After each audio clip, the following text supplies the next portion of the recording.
So let's just make a recap. So after the Rossolimo has begun and black plays the d6 move, we take, and then we play e5. So after d5, white plays d3 because we want to protect the knight with the knight. e6 is met by h3, the bishop goes back, and now queen e2.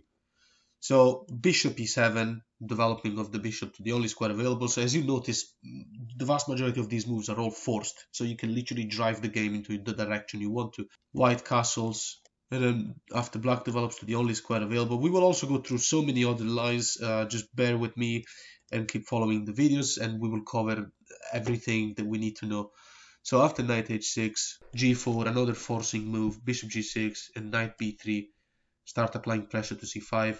Black castle, and now bishop e3. Earlier we went through queen b6 and the whole plan, a4, a5, then knight to d2, and then we mentioned the ideas of king h1, f4, rook f2, blah blah blah. So now let's go through what happens after d4 right now, right? Because this video is mostly dedicated to the dismantling the weakness that black can create by playing such a move. So in this case we take the knight immediately. Black has to take back, and now we still play knight f to d2. So all these moves are very easy to remember. The goal with knight going to d2 now is obvious. We want to play f4, f5, and in this case we don't even need to play any prophylactic move, king h1, rook f2. We don't even need to do that because the knight in h6 is not there anymore. So we're playing f4, threatening f5, immediately winning the bishop. So now let's mention two scenarios. One move, which is an idea, h5. Black tries to break a little bit of the pawns in front of the opponent king, of our king. And then we're also going to be mentioning the best move, which is f5. Black's best move right now is f5. So let's start with this, h5. We have to take the pawn, and now black plays bishop to f5. So the idea here is a sacrifice that happens a lot in this situation because black does gain some freedom. So the best move now by white is king to h2 to guard the pawn and get rid of the king from the g file so we can put the rooks. Now, what's the idea of sacrificing this h pawn is to gain freedom for black player and also to activate the rooks and the major pieces and calm down with the bishop, with the queen to help. So after king h2, if black goes on with such a plan, like king to h8 now, remember that black is down a pawn, and remember that this weakness of the c4 square is the reason why white would win. I'm never going to stress it enough that this whole structure here is a win for white. After this move, white continues with f4, reinforcing the center. So let's play rook to g8, for example, rook to g1, and controlling the file that is so near to the opponent king. Again, I'm just going to mention the ideas here and the plans because we're not going to be able to cover all the possible moves. It's just impossible.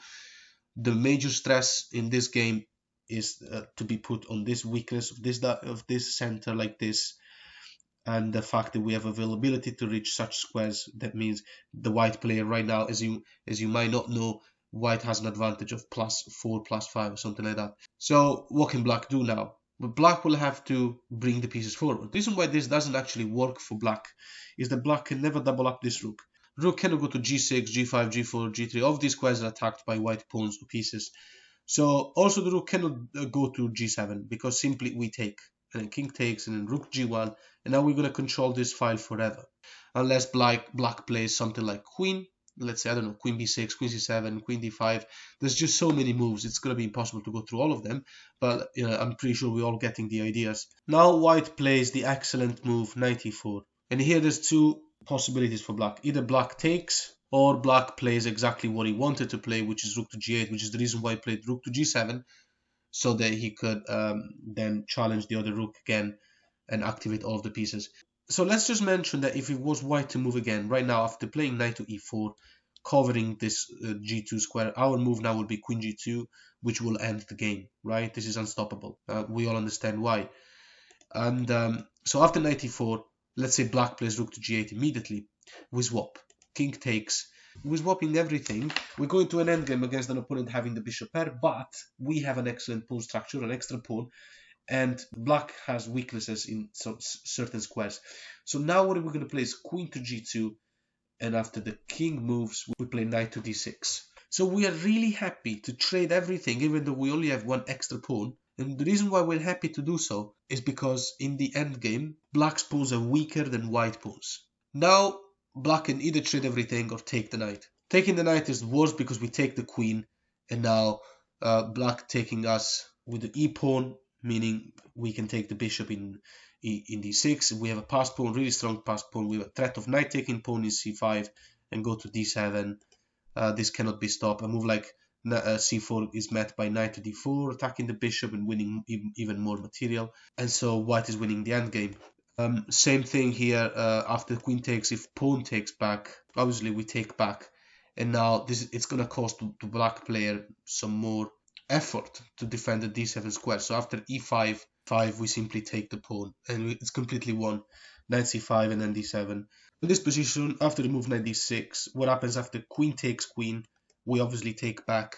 And now after black plays king to g7, if black doesn't want to take the knight and allow the passed pawn, also a move like c4 is just taken for free by the knight. So after king to g7, we go to c5 anyway. The reason why I'm showing this king to g7 move is just in case the black king wants to go closer to the pawn in the promotion square. Well, now white rules the game because knight b3 is going to attack d4 and c5 anyway. So a move like king to h6, for example, to go and pick up this pawn is met by knight to b3, which will win another pawn, and then white has a crushing majority on the queen side. If instead black trades the bishop for the knight because the king wants to get closer, then you take. After king f8, you play knight to d7 check, king moves, and now knight to f6, and after king to d8, white is winning simply because black has no other options. The black player just cannot do anything. This pawn can never be taken. What black has a white square bishop, it's a light square bishop. The pawn can never go to e5, releasing this bishop simply because it gets taken. And white will be pushing the b4 pawn, the a4 pawn as well. And also the plan for white is to play king to g3 and then eventually exploit the h5 pawn which controls g6 to just play king h4 and then a king moves and goes for the pawn while this pawn remains a threat forever. Right. Back at this position, earlier we tried pawn to h5 with the whole sacrifice and the idea of activating pieces, but, we also mentioned that the best move by black was f5. White still has an advantage here anyway, but that's the best move. So what we need to do now is take in f6, en passant.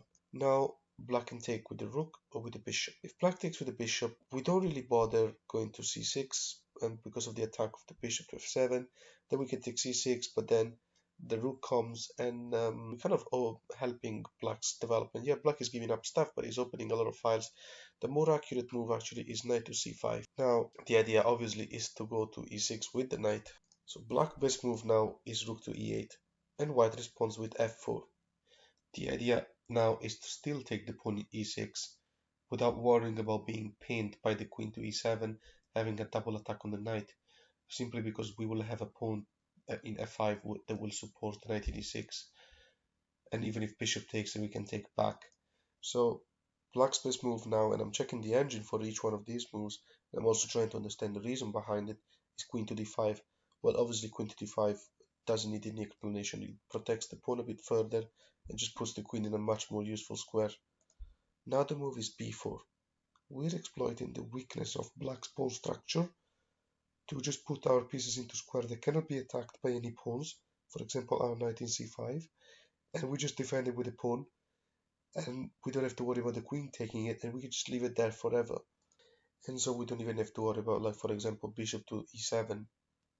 Now we just play knight to c4, and if bishop takes, in order to get rid of the our powerful knight, we take back, and queen takes is met by queen to g2.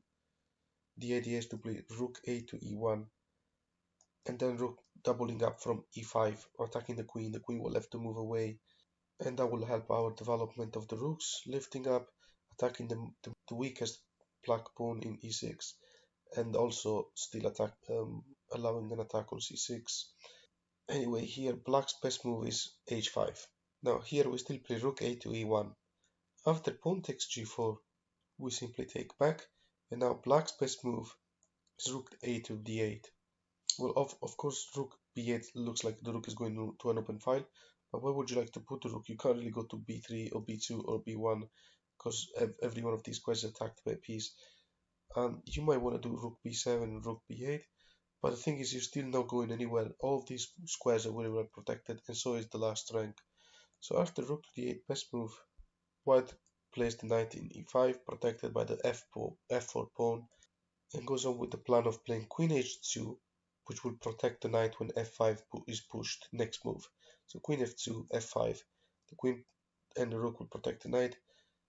And after pawn takes, we are producing a deadly passed pawn. So black here has no option. It's completely pointless to push this pawn. You can't push the pawn in c6 anytime. The pawn d4 is blocked. The pawn e6 is blocked. He's only got rooks and his bishop that is under attack. Best move by black now is queen to d6. And what will respond with queen h2. White still has the same plan. The best move of the black player for that reason is rook to f8, putting more protection over the f file. But white plays queen to g3 now. We have already transitioned to a winning endgame, and even by black playing the absolute best moves, white wins because of superior pawn structure. The advantage now is something like +5. The goal is to play f5 anyway, and that's gonna happen no matter what, because after swaps the queen will be pinning the bishop. So black's best move is bishop to e8, it's the only move, but white continues with queen h4. And now white's plan is to play knight to c4. The queen is still attacking the rook, the queen will have to move and defend the rook, so after queen c7, white will still play f5, and we are producing a passed pawn, no matter what. So here we are at the same position as before. Earlier we tried f5, which was the best move, pawn takes, and we did bishop takes. What happens after rook takes? Okay, so different scenario, but still similar ideas. Knight to c4 is the best move.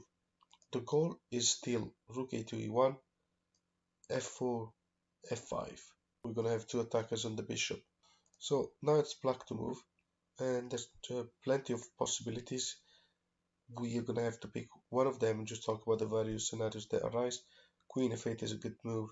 White continues with rook a to e1, and after, for example, rook a to e8, white continues with knight e5. And this pawn cannot be defended by the rook because of knight to d7, so rook to e8 was bad. So over here, let's try bishop to e8 for instance. White continues with f4. It's crucial that we keep full control over the square e5, although we do have it already. By the way, we don't have to worry about the f4 pawn, simply because if rook takes, then queen e6 check, and there's double attack on the bishop, and if the queen were to block, we'd just take the rook completely for free. I mean for a pawn. So what can black actually play here? He can't really put the rook here to any useful square. Every one of them is blocked by either one of his own pawns or by too many white pieces. This bishop is completely locked. This one can't really move. But the black player might at least try to play something like bishop to d6, for example, and then after take, black may think of having, continuing the game, give up the bishop pair, but at least he can continue the game. But now we can just simplify everything by playing queen e5. We're double attacking on c5, which means we're going to be winning a pawn. We're also attacking the rook. So the only thing left to do for black is to take. After take, we can take with the rook. Comes with the attack on this very weak pawn that we have created before. And black cannot do anything to stop us from taking it.